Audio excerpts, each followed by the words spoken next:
2 Samuel, capítulo 4. O assassinato de Isbosete. Ao saber que Abner havia morrido em Hebrom, Isbosete, filho de Saul, tinha perdido a coragem e todo Israel ficou alarmado. Ora, o filho de Saul tinha a seu serviço 2 líderes de grupos de ataque. Um deles chamava-se Baaná e o outro Recabe, ambos filhos de Rimom, de Beirote, da tribo de Benjamim. A cidade de Beirote era considerada parte de Benjamim. O povo de Beirote fugiu para Gitaim e até hoje vive ali como estrangeiro. Jonatas, filho de Saul, tinha um filho aleijado dos pés. Ele tinha 5 anos de idade quando chegou a notícia de Jezreel, de que Saul e Jonatas haviam morrido. Sua ama o apanhou e fugiu, mas na pressa ela o deixou cair e ele ficou manco. Seu nome era Mefibosete. Aconteceu então que Recabe e Baaná, filhos de Rimom, de Beirote, foram à casa de Isbosete, na hora mais quente do dia, na hora do seu descanso do meio-dia. Os 2 entraram na casa como se fossem buscar trigo, transpassaram-lhe o estômago e depois fugiram. Eles haviam entrado na casa enquanto Isbosete estava deitado em seu quarto. Depois de o transpassarem e o matarem, cortaram-lhe a cabeça. E levando-a, viajaram toda a noite pela rota da Arabá. Levaram a cabeça de Isbosete a Davi, em Hebrom, e lhe disseram: Aqui está a cabeça de Isbosete, filho de Saul, teu inimigo, que tentou tirar-te a vida. Hoje o Senhor vingou o nosso rei e senhor, de Saul e de sua descendência. Davi respondeu a Recabe e a Baaná, seu irmão, filho de Rimom, de Beirote: Juro pelo nome do Senhor, que me tem livrado de todas as aflições. Quando um homem me disse que Saul estava morto, pensando que me trazia boa notícia, eu o agarrei e o matei em Ziclag, como recompensa pela notícia que trouxe. Muito mais agora, que homens ímpios mataram um inocente em sua própria casa e em sua própria cama. Vou castigá-los e eliminá-los da face da terra, porque vocês fizeram correr o sangue dele. Então Davi deu ordem a seus soldados, e eles o mataram. Depois cortaram as mãos e os pés deles e penduraram os corpos junto ao açude de Hebrom. Mas sepultaram a cabeça de Isbosete no túmulo de Abner, em Hebrom.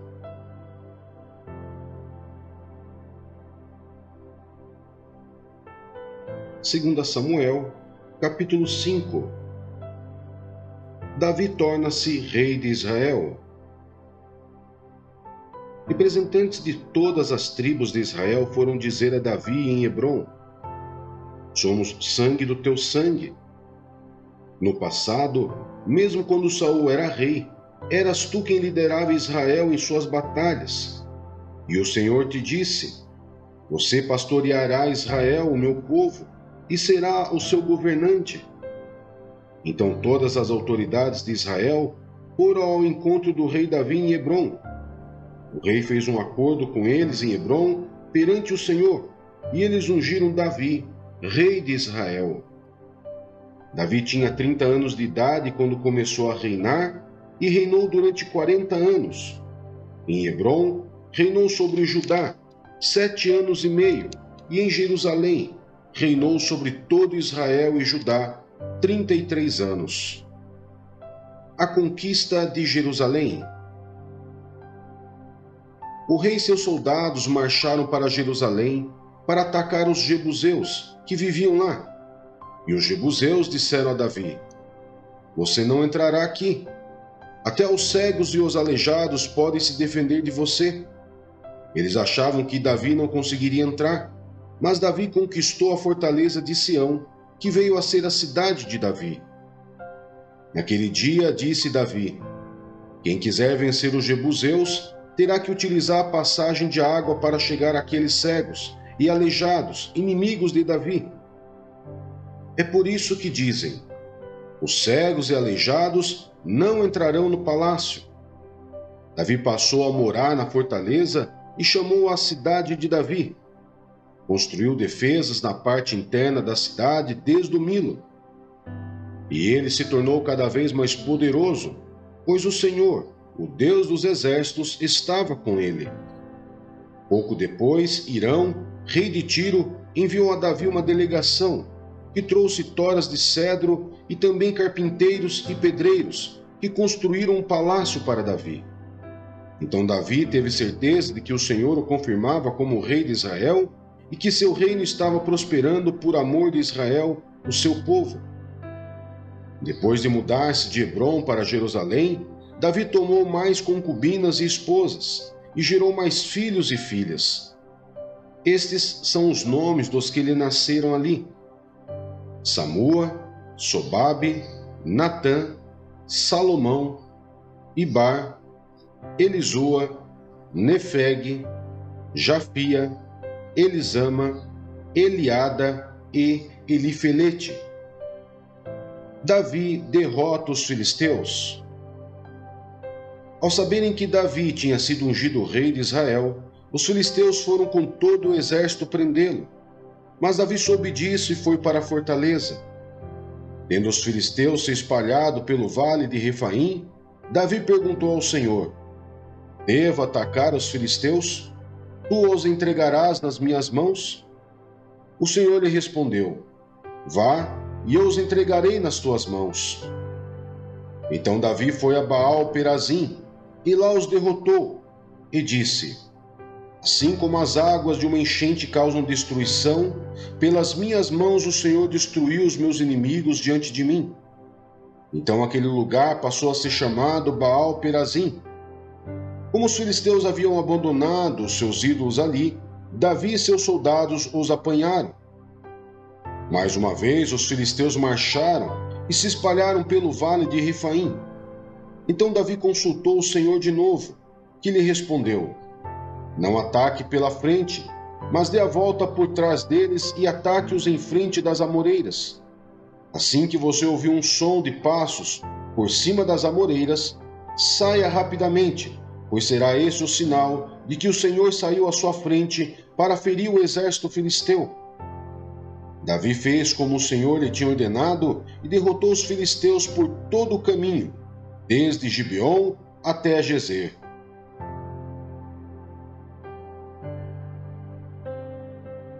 Segunda Samuel, capítulo 6. A arca é levada para Jerusalém.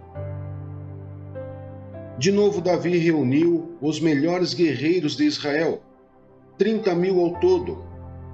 Ele e todos os que o acompanhavam partiram para Baalá em Judá, para buscar a arca de Deus, arca sobre a qual é invocado o nome do Senhor dos Exércitos, que tem o seu trono entre os querubins acima dela. Puseram a arca de Deus no carroção novo e a levaram da casa de Abinadab, na colina.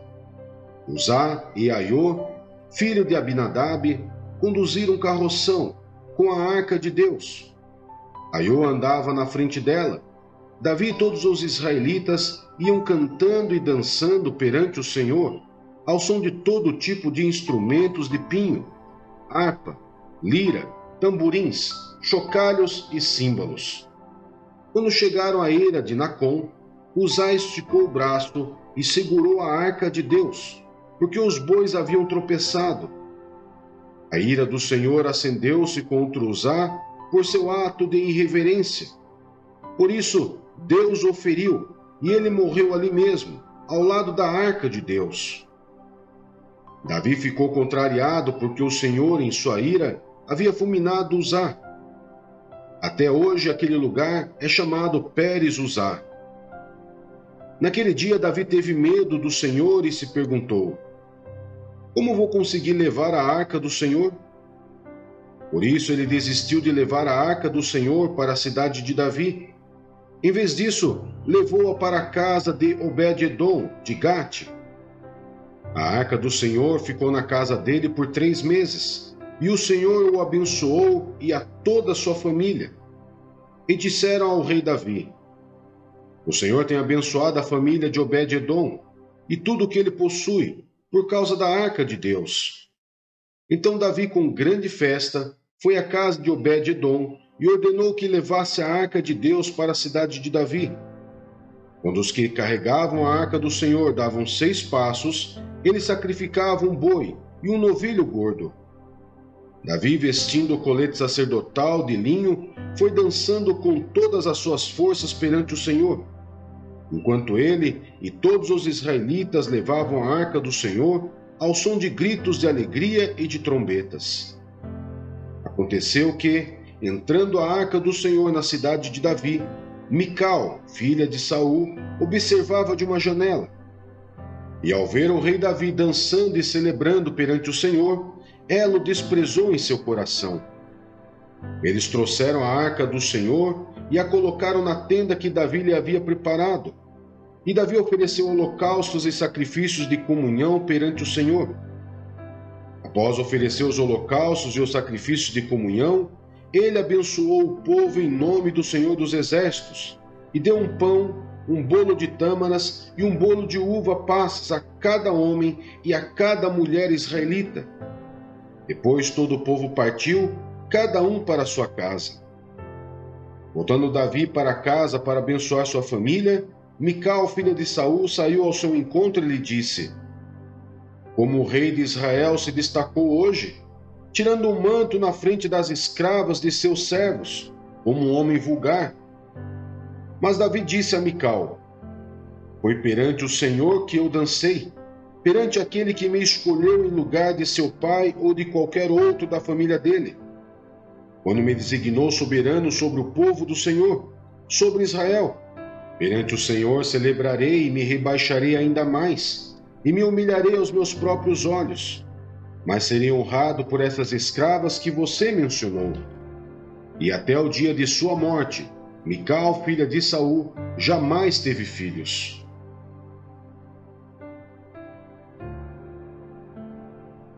Segunda Samuel, capítulo 7. A promessa de Deus a Davi. O rei Davi já morava em seu palácio, e o Senhor lhe dera descanso de todos os seus inimigos ao redor. Certo dia, ele disse ao profeta Natã: Aqui estou eu, morando num palácio de cedro, enquanto a arca de Deus permanece numa simples tenda. Natã respondeu ao rei: Faz o que tiveres em mente, pois o Senhor está contigo. E naquela mesma noite, o Senhor falou a Natã: Vá dizer a meu servo Davi que assim diz o Senhor: Você construirá uma casa para eu morar? Não tenho morado em nenhuma casa desde o dia em que tirei os israelitas do Egito. Tenho ido de uma tenda para outra, de um tabernáculo para outro. Por onde tenho acompanhado os israelitas, alguma vez perguntei a algum líder deles, a quem ordenei que pastoreasse Israel, meu povo: Por que você não me construiu um templo de cedro? Agora, pois, diga a meu servo Davi: Assim diz o Senhor dos Exércitos: Eu o tirei das pastagens, onde você cuidava dos rebanhos, para ser o soberano de Israel, meu povo. Sempre estive com você por onde você andou, e eliminei todos os seus inimigos. Agora eu o farei tão famoso quanto os homens mais importantes da terra, e providenciarei um lugar para Israel, meu povo, e os plantarei lá, para que tenham o seu próprio lar, e não mais sejam incomodados. Povos ímpios não mais os oprimirão, como fizeram no início, e têm feito desde a época em que nomeei juízes sobre Israel, o meu povo. Também subjugarei todos os seus inimigos. Saiba também que eu, o Senhor, lhe estabelecerei uma dinastia, quando a sua vida chegar ao fim e você descansar com seus antepassados. Escolherei um dos seus filhos para sucedê-lo, um fruto do seu próprio corpo, e eu estabelecerei o reino dele. Será ele quem construirá um templo em honra a meu nome, e eu firmarei o trono dele para sempre. Eu serei seu pai, e ele será meu filho. Quando ele cometer algum erro, eu o punirei com o castigo dos homens, com açoites aplicadas por homens. Mas nunca retirarei dele o meu amor, como retirarei de Saul, a quem tirei do seu caminho. Quanto a você, sua dinastia e seu reino permanecerão para sempre diante de mim. O seu trono será estabelecido para sempre. E Natã transmitiu a Davi tudo o que o Senhor lhe tinha falado e revelado. A oração de Davi. Então o rei Davi entrou no tabernáculo, assentou-se diante do Senhor e orou. Quem sou eu, ó soberano Senhor? E o que é a minha família, para que me trouxesses a este ponto? E como se isso não bastasse para ti, ó soberano Senhor, também falaste sobre o futuro da família desse teu servo. É assim que procedes com os homens, ó soberano Senhor. Que mais Davi poderá dizer-te? Tu conheces o teu servo, ó soberano Senhor. Por amor de tua palavra e de acordo com a tua vontade, realizaste esse feito grandioso e o revelaste ao teu servo. Quão grande és tu, ó soberano Senhor! Não há ninguém como tu, nem há outro Deus além de ti, conforme tudo o que sabemos. E quem é como Israel, o teu povo, a única nação da terra, que tu, ó Deus, resgataste para deles fazer um povo para ti mesmo, e assim tornaste o teu nome famoso, realizaste grandes e impressionantes maravilhas ao expulsar nações e seus deuses de diante desta mesma nação que libertaste do Egito. Tu mesmo fizeste de Israel o teu povo particular para sempre, e tu, ó Senhor, te tornaste o seu Deus. Agora, Senhor Deus, confirma para sempre a promessa que fizeste a respeito de teu servo e de sua descendência. Faze conforme prometeste, para que o teu nome seja engrandecido para sempre, e os homens digam: o Senhor dos exércitos é o Deus de Israel, e a descendência do teu servo Davi se manterá firme diante de ti. Ó Senhor dos exércitos, Deus de Israel, tu mesmo o revelaste a teu servo quando disseste: estabelecerei uma dinastia para você. Por isso teu servo achou coragem para orar a ti. Ó soberano Senhor, tu és Deus. Tuas palavras são verdadeiras, e tu fizeste esta boa promessa a teu servo. Agora, por tua bondade, abençoa a família do teu servo, para que ela continue para sempre na tua presença. Tu, ó soberano Senhor, o prometeste, e abençoada por ti, bendita será para sempre a família de teu servo.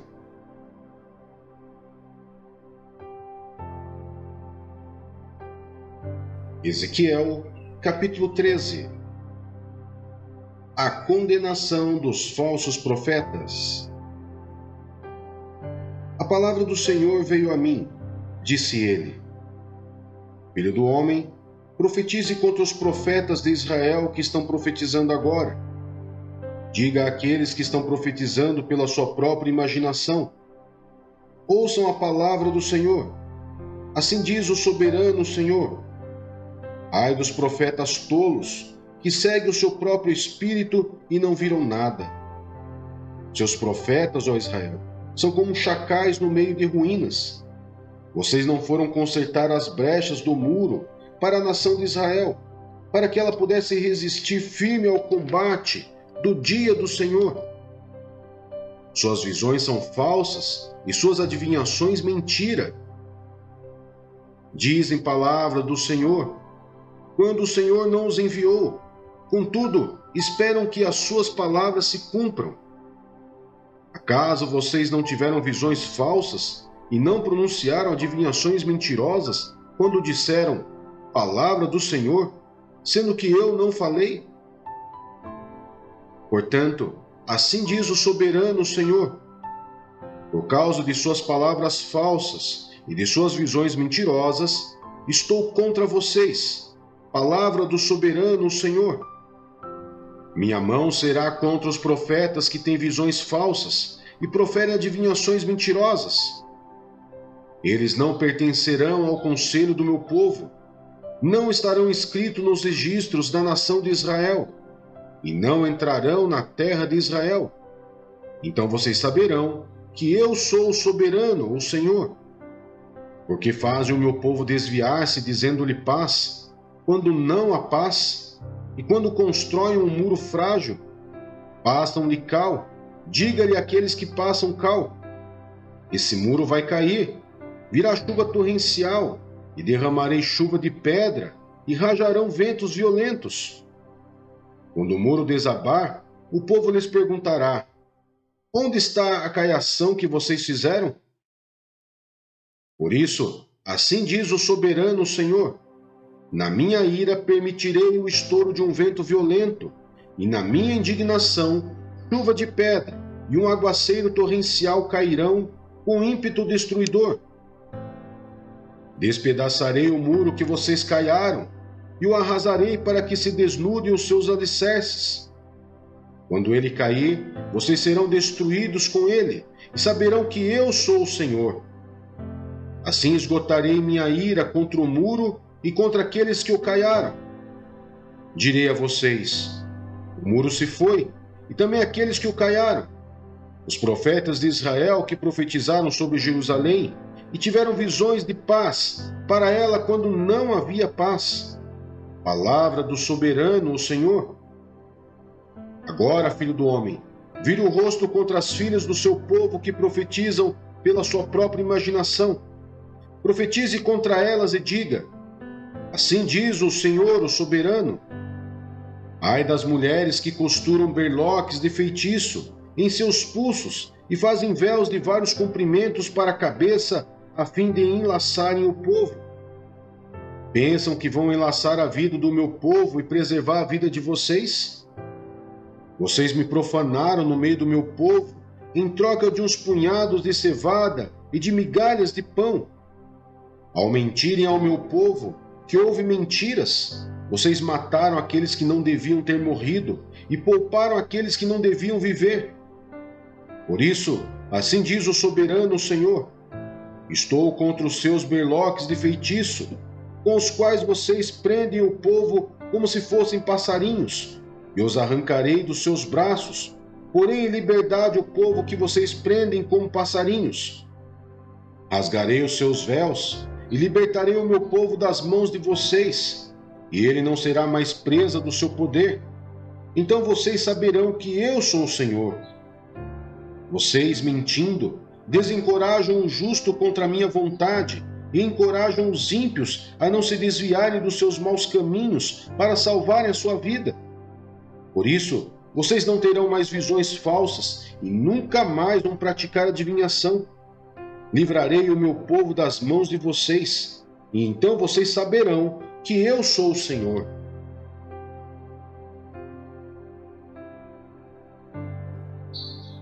Ezequiel, capítulo 14. A condenação dos idólatras. Algumas das autoridades de Israel vieram e se assentaram diante de mim. Então o Senhor me falou: filho do homem, esses homens ergueram ídolos em seus corações e puseram tropeços ímpios diante de si. Devo deixar que me consultem? Ora, diga-lhes: assim diz o soberano Senhor: quando qualquer israelita erguer ídolos em seu coração e puser um tropeço ímpio diante do seu rosto, e depois for consultar um profeta, eu, o Senhor, eu mesmo responderei a ele conforme a sua idolatria.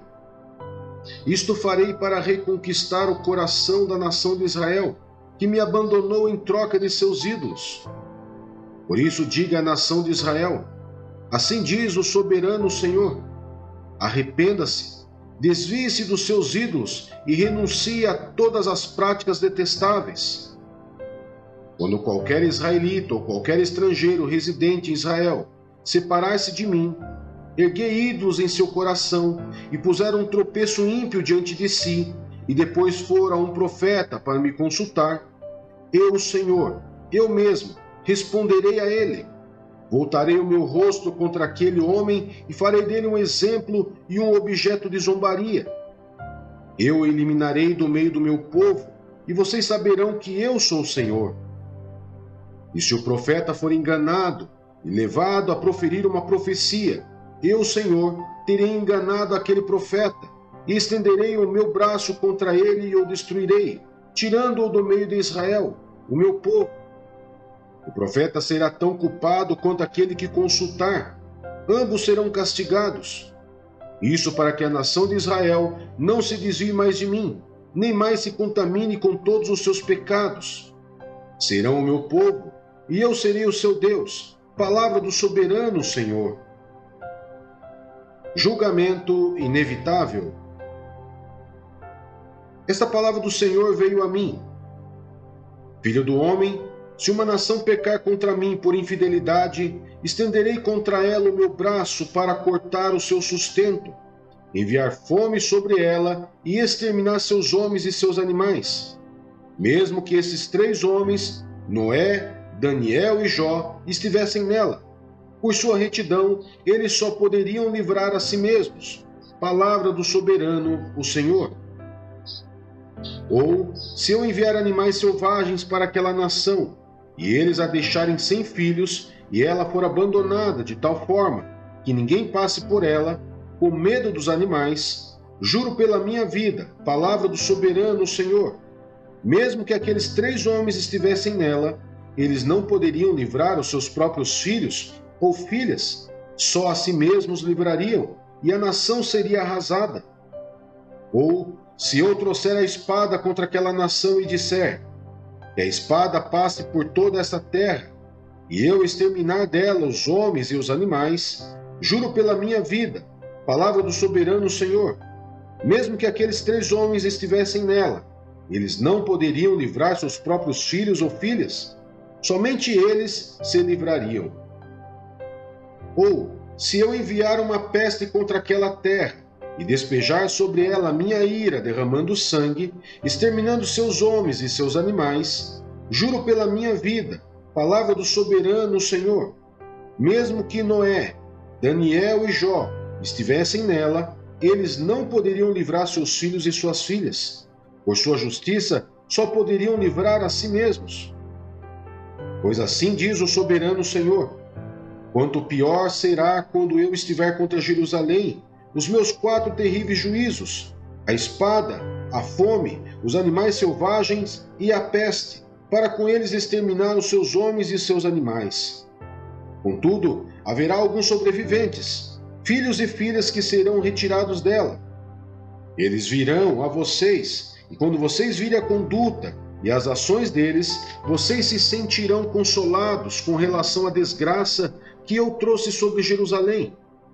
Vocês se sentirão consolados quando virem a conduta e as ações deles, pois saberão que não agi sem motivo em tudo quanto fiz ali. Palavra do soberano, o Senhor.